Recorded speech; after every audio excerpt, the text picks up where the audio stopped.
Hi, I'm James Redfield. I'm the author of the Celestine Prophecy series of books. I came to this writing because of personal experiences that I began to have in the 80s. I was a therapist working with people who had psychological issues, challenges. It became very clear to me that the resolution of many of these problems could only happen through spiritual breakthrough. And this became a quest of mine. It was the era of the human potential movement. So it became a quest of mine to look closely and investigate human culture, especially within particular religious perspectives, to see if there were commonalities and what direct experience of spirituality people were having that allowed them to have these breakthroughs that they considered life-changing. And the Celestine Prophecy became an outgrowth of this research. I realized that over the last 50 years, humanity was having a series of what I called insights. These insights were really archetypal openings of the brain and therefore the mind, made popular by Carl Jung, who also coined the word synchronicity. And it was very interesting to me that what I found that people were experiencing, I was validating in my own experience, was that we were having a new appreciation and mass discovery of synchronicity, meaning these mysterious coincidences that happen in life that seem to be pulling us toward a certain destiny, a sense that our lives were uniquely important, that we had something to contribute, and the world was cooperating with these mysterious coincidences to open the door for that. So the Celestine Prophecy was about learning to perceive these coincidences, understanding that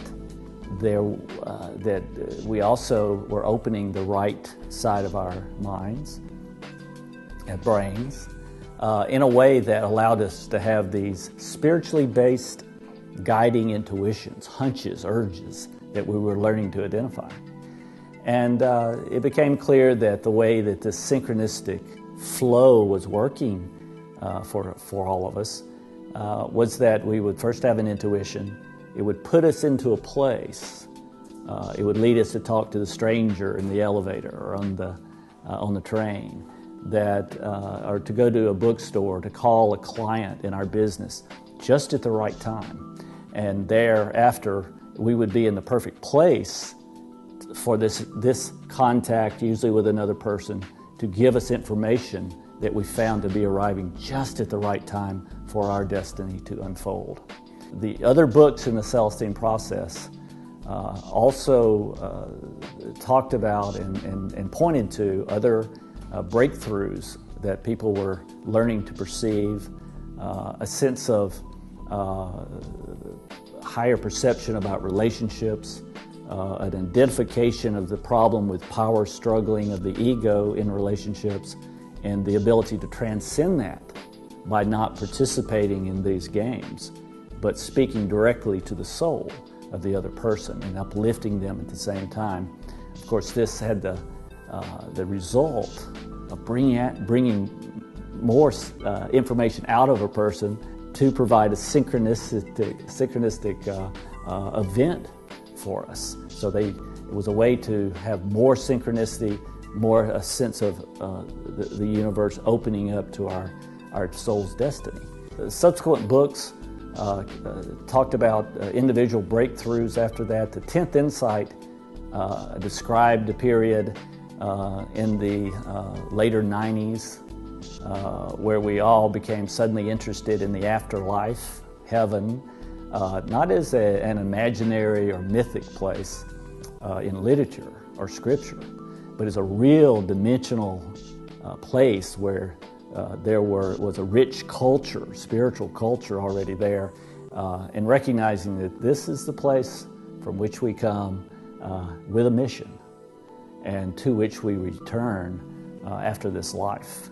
The third book in the series was written to describe a 11th insight, which happened in the early 2000s, the later 90s to the early 2000s, when we really began to understand that in order to manifest these missions, or this truth that we were coming to understand that we had with this life, we were able to utilize a force of soul power, or you might call it mind, that has always been called prayer, that sometimes was called the law of attraction, attracting this manifestation in the world, this project unfolding, whatever it was. It was thought that one could just think about it hard enough, it would occur. And of course, what we found out was that things occur when you think about, especially materialistic things. You may get the Cadillac, or you might get the new sports car. You might get fame.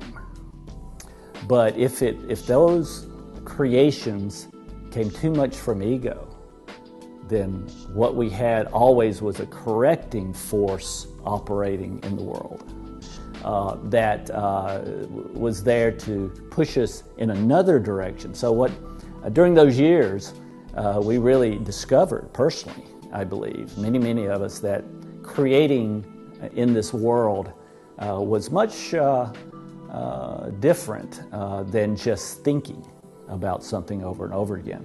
There was other parts to this law of attraction, to engaging this power of prayer or intention. And that left us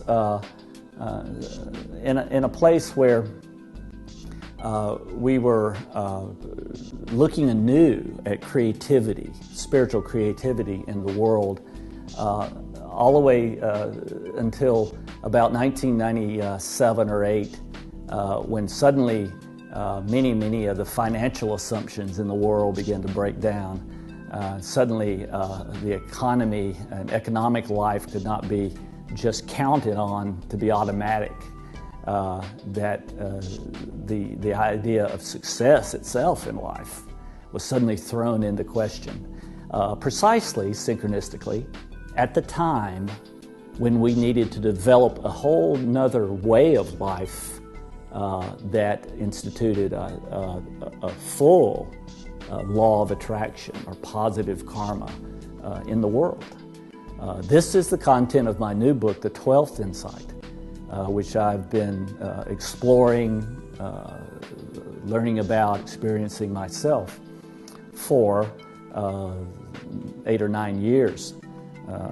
And also interviewing and looking at polls, and it's important to understand that in these books, I'm not coming to some conclusion solely out of my own thoughts, but am rather reporting in an artistic way what some of the conclusions that we see that seem to be a trend unfolding in the world, of a deeper spiritual knowledge and wisdom.